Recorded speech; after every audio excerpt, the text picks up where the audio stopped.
A billionaire CEO mocked a small-town mechanic in front of her entire team, but when he fixed what her best engineers couldn't, the room went silent. "Fix this engine and I'll marry you." The room went silent for a beat.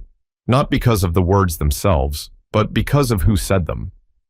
Vanessa Aldridge, the sharp-tongued CEO of Helix Dynamics, one of the fastest-growing tech firms in the country, had never been known for humility. She leaned back in her leather chair at the head of the table, her voice dripping with sarcasm as she shot the line across the boardroom like a dart. On the other side of the polished mahogany table stood Deshaun Tillman, his hands still greasy from the workshop, a plain gray shirt tucked into worn jeans, steel-toe boots tracking faint dirt on the glossy floor. He wasn't supposed to be there. This was a place of tailored suits, pressed shirts, and top-tier engineers who spent years in classrooms perfecting theories. Deshaun was a mechanic from Kansas City, brought in as what most people assumed was a last-ditch joke. The laughter that followed Vanessa's remark wasn't loud, but it was sharp enough to sting. A few engineers smirked. One muttered under his breath, "Good luck with that." Another leaned back in his chair, crossing his arms, eyes locked on Deshaun like he was about to crumble. But he didn't. Deshaun stepped forward, calm but not timid, his deep voice steady. "Ma'am, I didn't come here for jokes. I came here because someone told me you had a problem that nobody else could solve." The way he said it shifted something in the room.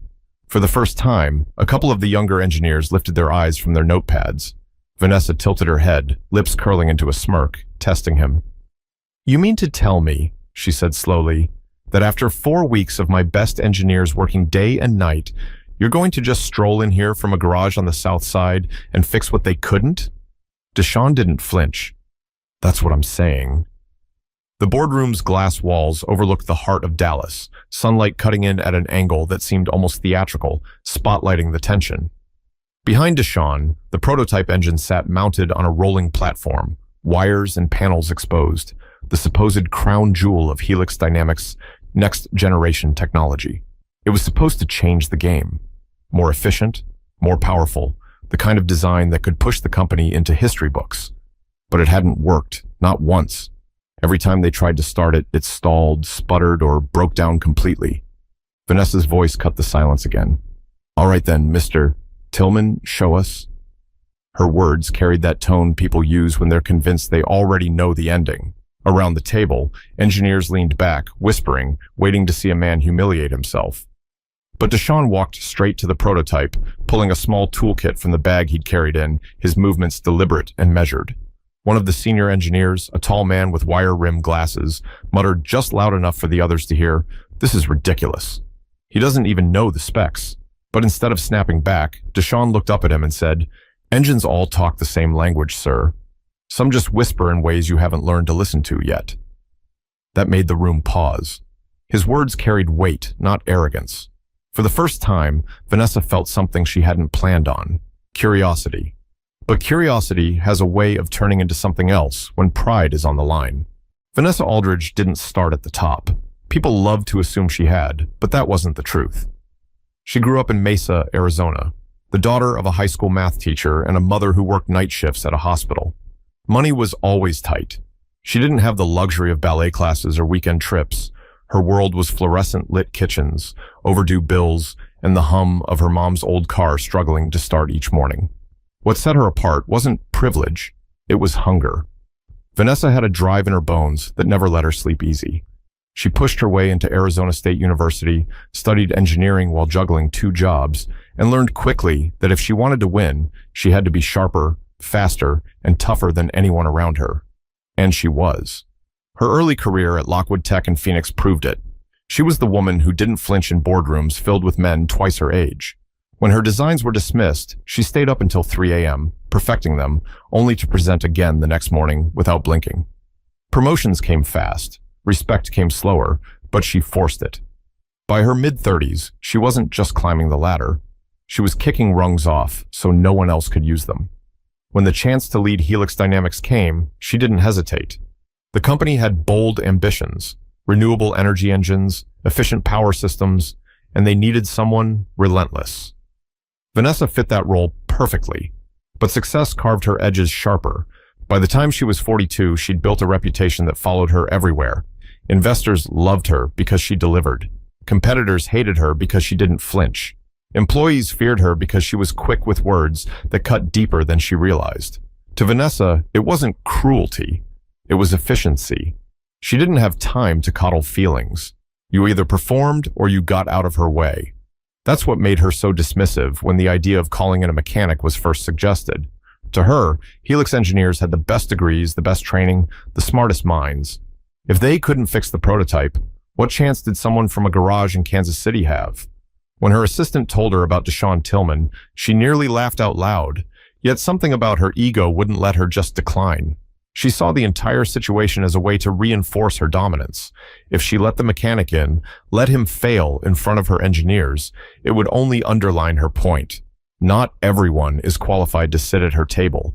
That was why she delivered the mocking line with such ease. To Vanessa, it was theater. A show of power, a reminder that she was in control. Still, as she leaned back in her chair during that meeting, watching Deshaun unpack his tools, a memory flickered. Her father, years ago, bent over the hood of their family's station wagon. He had grease on his hands, determination in his eyes, and a way of explaining the smallest details like they were magic. She remembered standing on tiptoe to see what he was pointing at, nodding like she understood even when she didn't. She buried that memory as quickly as it came. Nostalgia didn't suit her. What mattered now was the spectacle. She wanted him to fail. Not because she cared about him personally, but because his failure would reinforce the empire she had built, one that demanded respect and worshipped intellect. But sometimes, the very stage you build for someone's downfall becomes the stage for your own lesson. And while Vanessa thought she was about to prove her point, she had no idea her own story was about to be rewritten in front of everyone. If Vanessa Aldridge's life was defined by boardrooms and deadlines, Deshaun Tillman's life was defined by the garage on the corner of Prospect Avenue in Kansas City, Missouri. The Tillman family shop wasn't fancy. The paint on the sign had peeled years ago, the parking lot was cracked, and the waiting room had 2 chairs that creaked when you sat in them. But for 3 generations, that little shop had kept cars and families running. Deshaun grew up there. His earliest memories weren't of toys or cartoons. They were of socket wrenches, the smell of motor oil, and his grandfather humming old blues songs while tightening bolts. By the time he was 10, he could change a tire faster than some adults. By 16, he could rebuild an engine block from scratch. School wasn't his world. He wasn't failing, but he wasn't chasing grades like trophies either. His classroom was the garage, and his lessons were patience, precision, and pride in a job well done. Teachers told him he should dream bigger, but Deshaun never saw anything small about keeping someone's car running when they didn't have the money for a replacement. After high school, he stayed in Kansas City, working full-time at the shop with his father. Life wasn't easy. Bills stacked up, customers sometimes didn't pay on time, and there were weeks when Deshaun had to choose between new tools or groceries. But quitting wasn't in his blood. He kept showing up, kept turning wrenches, kept solving problems that others gave up on. And that was the thing about him. He didn't give up. It wasn't just about cars. Neighbors came to him when their lawnmower broke down, when their kid's dirt bike wouldn't start, when a generator failed during a storm. Deshaun had a knack for listening, not just to machines, but to people.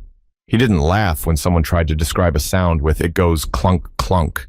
He didn't brush them off when they swore something was wrong, even if he couldn't see it yet. He paid attention. That patience built trust. That trust is what caught the attention of a Helix Dynamics junior engineer visiting family in Kansas City. His cousin had car trouble, and Deshaun fixed it in less than an hour, a problem that baffled 3 different shops before him. That engineer saw something in Deshaun's process, the way he diagnosed without panic, without overcomplicating, just listening, testing, adjusting. He told his supervisor about this mechanic who thinks like an engineer but works with his hands like an artist.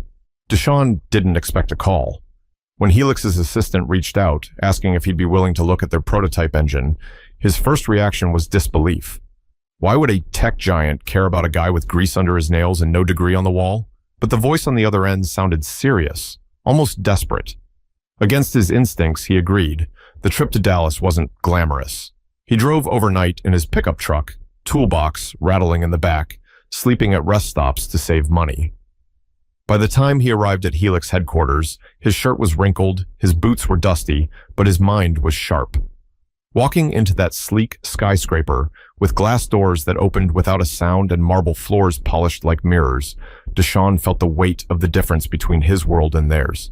He knew people were staring, at his clothes, at his hands, at the way he didn't fit the mold. But yeah, he didn't shrink. He had fixed machines older, dirtier, and more complicated than most of these engineers had probably ever touched. And that was the quiet truth about Deshaun Tillman. He wasn't trying to impress anyone. He wasn't chasing validation or applause. He was there because someone asked for help, and helping was what he did best. Still, when he walked into that boardroom and heard the laughter at Vanessa's bet, he felt the sting.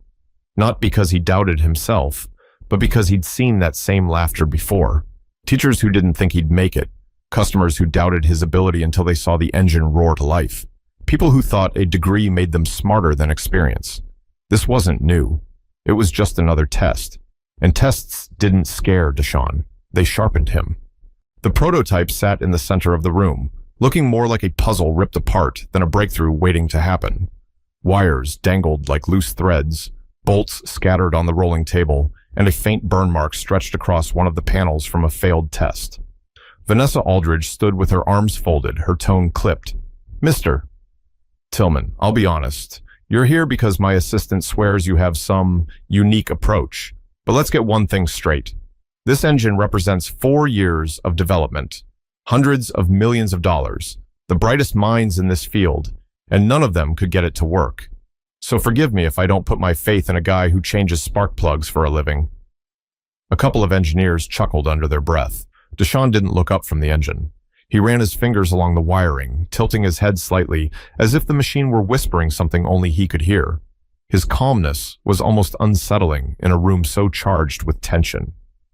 "Changing spark plugs pays the bills," he said, finally glancing at her. "But don't mistake simple work for simple thinking. Machines don't care about resumes. They care about respect." The boardroom went quiet again. One of the younger engineers, a woman seated near the back, leaned forward, curious. Vanessa smirked, her voice dripping with sarcasm. "Respect? That's your secret? I've got PhDs who couldn't fix this, but you're telling me all it takes is respect?" Deshaun shrugged, tightening a wire. "Sometimes that's all it takes. Listening, watching, not rushing to prove how smart you are." The senior engineer with wire-rimmed glasses scoffed. "This is absurd. He doesn't even have the schematics. He doesn't know the programming behind the controls." Deshaun didn't look at him. Instead, he asked a question no one expected. "When's the last time anyone actually looked at the wiring harness instead of running simulations?" Silence. Vanessa raised an eyebrow. "What are you implying?" "I'm implying," Deshaun said evenly, "that sometimes problems aren't complicated. Sometimes they're staring you right in the face, but you're too busy proving your theories to notice." A ripple of discomfort moved through the engineers. Vanessa's jaw tightened, though her smirk stayed. That was when she threw the line, loud enough for everyone to hear. "Fine then. If you can fix this engine, right here, right now, I'll marry you." Gasps, a burst of muffled laughter. A few of the engineers glanced at each other, unsure if she was serious. Her voice carried that mocking edge that dared anyone to challenge her. Deshaun straightened slowly, meeting her gaze. "Careful what you promise, ma'am." Words have a way of circling back. The boardroom went still. No one expected him to respond with that kind of steady confidence. Vanessa tilted her head, still holding the room in her grip. "All right then. Go on. Impress us." Deshaun took a breath, then knelt beside the prototype. He pulled a wrench from his toolkit, movements deliberate, precise. The woman in the back whispered to the colleague beside her, "He's not even hesitating." The older engineer muttered, "He's bluffing. He's going to embarrass himself." But as Deshaun adjusted a loose connector, tightened a bracket, and rerouted one of the wires, his focus was unshakable. He didn't look up at the whispers, didn't flinch at the laughter. He treated the machine the way he'd treated every broken-down car in his family shop, like it was worth his full attention. And for the first time, a sliver of doubt crossed Vanessa's face. But doubt is dangerous when you've built your entire reputation on certainty. Every eye in the room followed Deshaun as he crouched by the prototype. The air conditioner hummed above, but it felt like silence had swallowed the space. Deshaun pulled a flashlight from his bag, angled the beam across the wiring, and muttered softly to himself, "Too tight. That's fighting against the current." The senior engineer leaned forward, whispering harshly, "What is he even doing? He doesn't know the voltage tolerances." He's guessing Deshaun didn't look up. Not guessing, watching. He loosened a clamp, adjusted the wiring bundle, then tapped the side of the housing with the back of his wrench. The sound it made was duller than it should have been. His eyes narrowed. Vanessa leaned back, arms folded, her tone mocking. "So what now, Mr. Tillman? Going to knock on it until it starts talking?" Without missing a beat, Deshaun replied, "Machines always talk. The question is whether you're listening." That answer drew silence. Even the younger engineers who had been skeptical now leaned forward, watching more closely. He unscrewed a panel, exposing the intake manifold. Running his fingers across the grooves, he found a small crack, barely visible under the light. He pointed to it. "Here's part of your problem. A fracture this small throws off the pressure, makes the system choke before it can stabilize." One of the engineers stood, peering closer. "How did we miss that?" Deshaun glanced at him. "Because you were looking for something complex. Sometimes the big issues hide behind small mistakes." The words landed heavier than he realized. Moving with quiet focus, he swapped out the fractured component with a spare part sitting in the kit Helix engineers had abandoned after their last failed attempt. Then he adjusted the harness again, clipping the wires in a cleaner route. His hands were steady, not rushing, but not wasting a single second. Vanessa tapped her pen against the table. "Even if you're right about that crack, it doesn't explain why the software kept stalling the sequence." Deshaun finally stood, wiping his hands on a rag. "Because the system was getting signals it couldn't interpret. The wirings misaligned with the sensor feed. Whoever installed this routed it against the housing, throwing off the timing. The computer doesn't know what it's hearing." The room fell silent again. He stepped back, signaling to the engineers. "Power it up." The senior engineer scoffed. "It won't matter. We've tried this 100 times." Deshaun met his eyes, calm as ever. "Then one more won't hurt." Vanessa raised a brow, half smiling, as if she was already preparing her cutting remark for when it failed. "All right, start it." One of the younger engineers pressed the control pad. For a moment, the room filled with the same sputter they had heard dozens of times before. A cough, a stall, a whine. Vanessa smirked, ready to speak. But then, the sound deepened. The engine steadied. A low, consistent rhythm filled the boardroom as the prototype came to life, smooth and strong. The younger engineer's eyes widened. "It's running. It's actually running." Gasps spread around the room. Engineers who had spent weeks failing to get the system stable now stared at the machine as if it were impossible. Vanessa's smirk vanished. Her pen froze mid-tap. Deshaun stood with his arms crossed, watching calmly. All it needed was someone to listen. The engine purred on, steady and alive, mocking every doubt that had filled the room before. Engineers moved closer, checking the readings, confirming the stability. One of them turned back to Vanessa, shaking his head in disbelief. He fixed it. Completely. For a long moment, no one spoke. Then Deshaun broke the silence, his voice level. "I told you. Degrees don't fix engines. Respect does." Vanessa's eyes locked on him, her confidence shaken for the first time in years. She had built her empire on control, on being the smartest person in the room. But here, in front of her entire team, the man she mocked had done what her best couldn't. And sometimes, the silence after a victory speaks louder than the victory itself. For a few seconds, no one moved. The engine's steady rhythm filled the space, each pulse reminding everyone that it wasn't a dream. Then the dam broke. Engineers who had once rolled their eyes at Deshaun now crowded around the prototype, checking the diagnostic screen, scanning the readouts, and shaking their heads in disbelief. "It's holding steady. Voltage is balanced. This shouldn't be possible." The senior engineer with the wire-rim glasses muttered under his breath. "Weeks of simulations, and he spots it in minutes." His tone carried more than disbelief. It carried shame. Deshaun didn't gloat. He didn't grin, didn't rub it in. He stood back, arms crossed, his expression calm, almost detached. For him, this wasn't about humiliating anyone. It was about doing the work right. But for Vanessa, it was different. Her eyes stayed fixed on the engine, her mind racing. Every part of her wanted to reclaim control, to remind the room who was in charge. But she couldn't. Not when the proof was vibrating in front of her, undeniable and alive. One of the younger engineers turned to Deshawn. How did you see it so quickly? He looked at her with a hint of a smile. Machines don't lie. People do. People make things complicated. But a machine? It tells you the truth if you're patient enough to listen. His words landed hard. Several engineers exchanged glances, as if hearing a lesson they should have learned years ago. Vanessa finally spoke, her voice quieter than before. You make it sound so simple. Deshawn looked straight at her. Simple doesn't mean easy. That's where most people get it wrong. The room went quiet again. For the first time, Vanessa felt her authority slipping.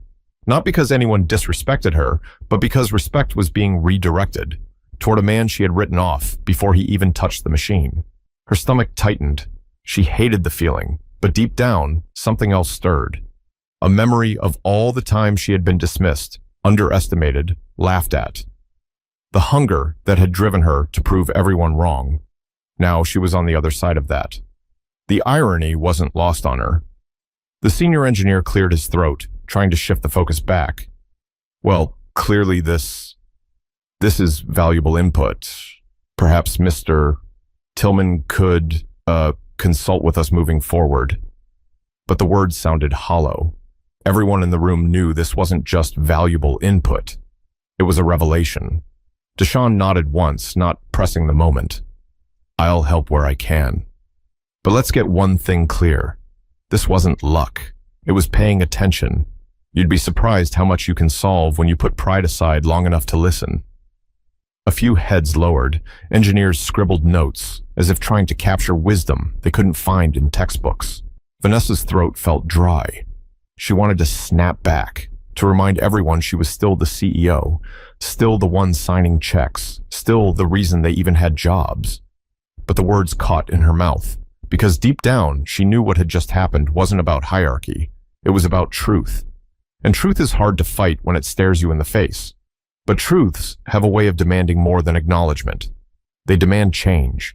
When the meeting finally adjourned, the boardroom didn't empty the way it normally did. Engineers lingered, still huddled around the prototype, whispering to one another, replaying every detail of what had just happened. For once, they weren't dissecting charts or arguing equations. They were replaying the quiet way Deshawn Tillman had shifted their world in less than an hour. Vanessa stayed seated at the head of the table, her pen lying forgotten on the polished wood. Her mind, normally sharp and unyielding, felt strangely heavy. She replayed her own words. The mocking tone, the bet she had thrown like a dagger, the laughter that followed, and then the silence when Deshawn proved her wrong. She glanced at him as he packed his tools. No prideful grin, no arrogance, just steady hands putting everything back where it belonged. The kind of man who didn't need to say, I told you so. The work spoke for him. Finally, she broke the silence. Mr. Tillman. He looked up, calm as ever. Yes, ma'am? Her voice faltered for the first time all day. I underestimated you. Deshawn tilted his head slightly, then gave a half smile. You're not the first. That answer stung more than if he had scolded her. She realized how many times people like him had probably been dismissed, mocked, written off. Not because they lacked skill, but because people like her never looked past the surface. She leaned back, exhaling slowly. What you did today, you embarrassed me. A couple of the engineers froze, uncertain if her words were the start of another verbal lash, but she continued, her tone softer. Not because you made me look small, but because you reminded me how small I was acting. The room went silent again. Engineers glanced at one another, surprised by the honesty in her voice. Deshawn studied her for a moment, then nodded. Sometimes the hardest engines to fix aren't the ones on the table. The words landed deeper than she expected. Vanessa didn't apologize in front of everyone. Not yet. But in that moment, something shifted. The sharpness she wore like armor cracked just enough for humility to slip through. As Deshawn left the boardroom, toolbox in hand, the younger engineer who had been watching so closely called after him. Mr. Tillman? Thank you. He turned, nodded once, and walked out, leaving behind more than a running engine. He left a lesson none of them would forget. Vanessa stayed behind long after the others filed out. She stared at the engine, the steady vibration echoing through the floor. It wasn't just running, it was teaching. Teaching her that titles, money, degrees, none of it mattered if you stopped listening. Later, when the board discussed how to move forward, Vanessa surprised them all. She didn't start with projections or investor updates. She started with a sentence no one expected. Sometimes the answers we need don't come from the top. They come from the places we're too proud to look. The room shifted. Some engineers nodded, some sat stunned, but everyone felt the difference. And that's the real story here. It wasn't about a mechanic fixing an engine. It was about pride meeting humility, about respect proving stronger than arrogance, about remembering that greatness doesn't always wear a suit or carry a degree. Deshaun Tillman walked into that boardroom as the man no one believed in. He walked out as the man who reminded them all that respect and patience are the tools that fix more than machines. They fix people too. So here's the lesson. Never mock someone's work just because it looks different from your own. The person you dismiss might be the one who saves you when your world is falling apart. If this story made you pause, think about the people around you, the ones you might overlook, the ones you might underestimate. Show them respect, listen to them. And if this message hit home for you, share it with someone who needs to hear it.